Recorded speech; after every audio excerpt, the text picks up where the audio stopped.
Tiongkok sejak 5.000 tahun yang lalu hingga tahun 1978 merupakan negara miskin yang sering dilanda resesi kemanusiaan baik disebabkan oleh peperangan atau gagal panen yang menyebabkan kelaparan. Tetapi sejak tahun 1978 hingga saat ini, Tiongkok menjadi salah satu negara besar atau big country dalam perdagangan dunia dan berusaha mendekati Amerika dalam kekuatan militernya Amerika agar dapat menyebut dirinya negara superpower. Apa yang Tiongkok lakukan? Apa mereka bisa menjadi negara superpower? Kita pelajari sejarah mereka yang seakan menjadi pola dan karma jalan hidup negara Tiongkok. Kita semua tahu seperti bangsa Mesir, Nordik, Barat India, dan Nusantara, bangsa Tionghoa adalah bangsa yang memiliki jejak peradaban yang cukup tua di dunia, yaitu sekitar 5.000 tahunan. Sama halnya dengan bangsa Mesir yang berawal dan ditopang kehidupannya oleh sungai Nil, bangsa Tionghoa berawal dan ditopang kehidupannya oleh sungai Kuning atau Huanghe dan sungai Yangtze. Kalau Nusantara adalah bangsa pengendali lautan, samudera, dan selat, negara maritim Nusantara sejarah aslinya. Tiongkok selama ribuan tahun dipimpin oleh raja-raja dan dinasti. Pertama, Tiongkok dinastinya adalah Xia sekitar 2070-an hingga 1600 sebelum Masehi. Penggantinya adalah dinasti Shang 1600 sebelum Masehi hingga 1046 sebelum Masehi. Kemudian diganti oleh Zhou yang merupakan dinasti terlama dalam sejarah Tiongkok, yaitu sekitar 790 tahun dari 1046 hingga 256 sebelum Masehi. Setelah dinasti Zhou runtuh di tahun 256 sebelum Masehi, timbullah kerajaan kecil-kecil yang senantiasa saling berperang, dan di dalam saling berperang itu mereka acap kali juga saling bersekutu untuk mengalahkan kerajaan lain. Dan setelah menang, biasanya persekutuan itu pecah dan berbalik menjadi permusuhan. Masing-masing mencari sekutu lain dari negara lain dan saling serang lagi. Pengganti dinasti Qin adalah dinasti Han dari 206 sebelum Masehi hingga 220 Masehi yang didirikan oleh seorang pemimpin rakyat petani biasa yang bernama Liu Bang.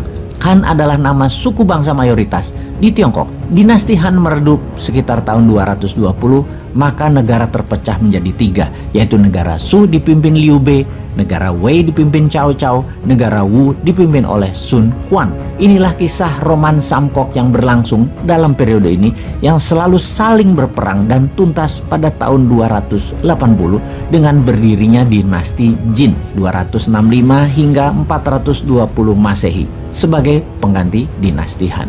Pada tahun 420 dinasti Jin tumbang, negara Tiongkok terpecah dua menjadi wilayah utara Wei dan Liu Song di selatan yang juga saling berperang. Keduanya akhirnya runtuh dan beberapa dinasti yang berumur pendek menggantikannya. Sebelum akhirnya seseorang bernama Yan Jian berhasil mempersatukan Tiongkok kembali dan mendirikan dinasti Sui pada tahun 581. Dari periode dinasti Sui, Tiongkok selalu terjadi perang di dalam negeri untuk merebut kekuasaan, dan tidak ada yang lebih dari 200 tahun mengendalikan Tiongkok hingga saat ini. Itulah ciri Tiongkok: jago produksi barang kebutuhan, jago dagang, dan kekuasaan diperebutkan menggunakan kekerasan. Di abad 20, Tiongkok yang telah mengalami masa-masa sulit setelah keruntuhan di dinasti Qing pada tahun 1911-1912 mengalami masa-masa peperangan panjang setelahnya, termasuk diserang Jepang dan dijajah Eropa selama 100 tahun. Bersatu di tangan Mao Zedong yang beraliran komunis,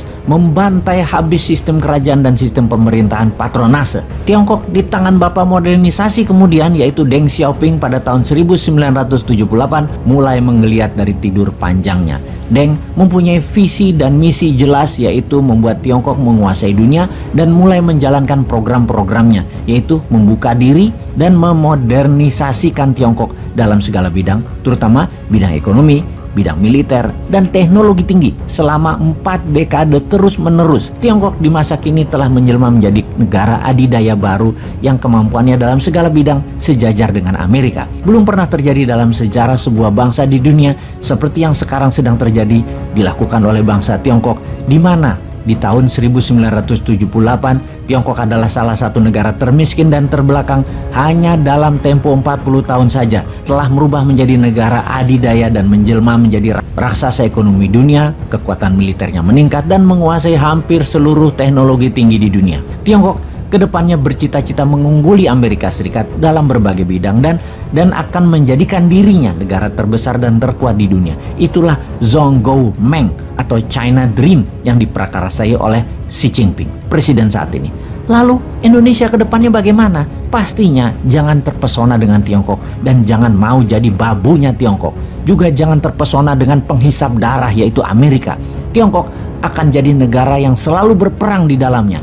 Tiongkok selalu menjual diri mereka dengan propaganda agar terlihat hebat, seperti halnya negara-negara beraliran komunis dan otoritarian lainnya.